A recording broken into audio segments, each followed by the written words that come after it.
have a lesson and discussion on this work. Follow a lesson for free and just pick up all the tips from the video for free. But if you're interested, I do have a sheet music edition of this work. It's part of a collection of pieces at around the grade 1 level, and there's a link for that in the description.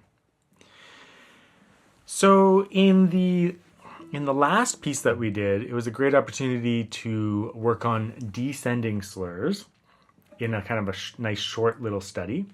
This piece is a great opportunity to work on ascending slurs, or in guitar lingo, hammer-ons, in a short little piece, short enough that you could even kind of include it in your technique warm-up. But it's also a great opportunity to work on a relatively contained, manageable piece, but bring it to a really high level. So if you're at the grade 1, around the grade 1 level, this is a great opportunity to play really, really well with, not too much awkwardness in the music, which is really important. You want to play and be a good musician and a good guitarist. Even if you're only at the grade 1 level, you can still be a great musician. You just have to find pieces that allow you to do that. So one of the first things we can do with this piece is just work on the ascending slurs. And so just taking each one individually and just making sure we can play it cleanly. So without the bass voice, we just play that slur. Taking each one, a lot of them are the same, but just repeat it. Remember, it's like a snappy tapping motion in this hand. Like if you cover your strings and then just tap the metal fret, that's kind of more the motion. It doesn't take strength. It's just a light tap.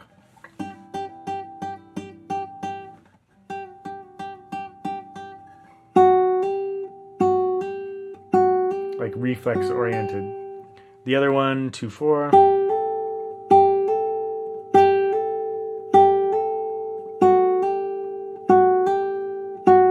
Near the end, we have the A to B. And then we have an open to F sharp.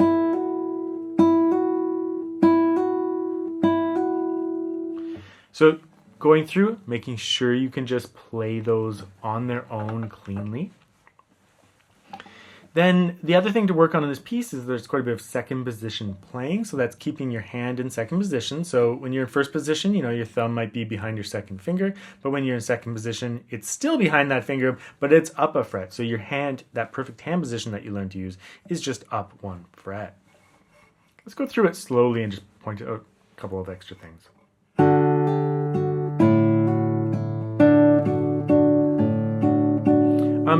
Pay attention to the right hand fingering there. I've written it in, but it's pretty straightforward. It's just alternating IM until we get to accompaniment notes with MA. Like there.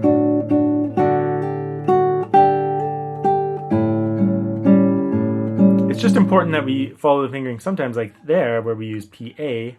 That way IM can play the accompaniment notes.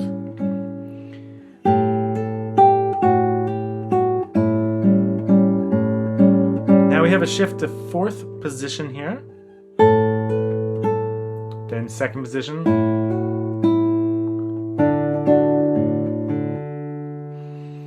so 4th position, then a clean shift to 2nd position. Remember, your arm is moving your hand around, but your hand remains in the same position with your thumb not lagging behind or something like that. Let's do that again. 4th position. 2nd position, my thumb's in the correct position, and then, now I mute out the A when I finish on that final note. That way you don't have both ringing out, which isn't the worst thing, they're part of the same chord, but you don't really want the A to overpower the D, which is the root of the chord. So I mute it out by putting my thumb back on that A. Just kind of isolates that D as the final note. The original doesn't have a repeat, but I recommend repeating it just because you'll get a little bit more length out of this short little work. This particular piece it's not super easy. I mean, it's very active and there's quite a few things you have to focus on, and position changes and slurs and right hand fingering. Nevertheless, there's nothing particularly awkward about it at all. It's very manageable, but you just have to be very clear with what you're doing with your hands, and then making sure the musicality just flows out. On one hand, you want each measure to have a little bit of like rise and fall and flow, but you also want to pass through the measures with some direction so that you're going through the measures, and you have forward momentum as well. So combining those two things along with some clean technique. Really great little piece for the grade 1 level. Lots of things to work on, but quite manageable as well. So it's a great opportunity for polishing.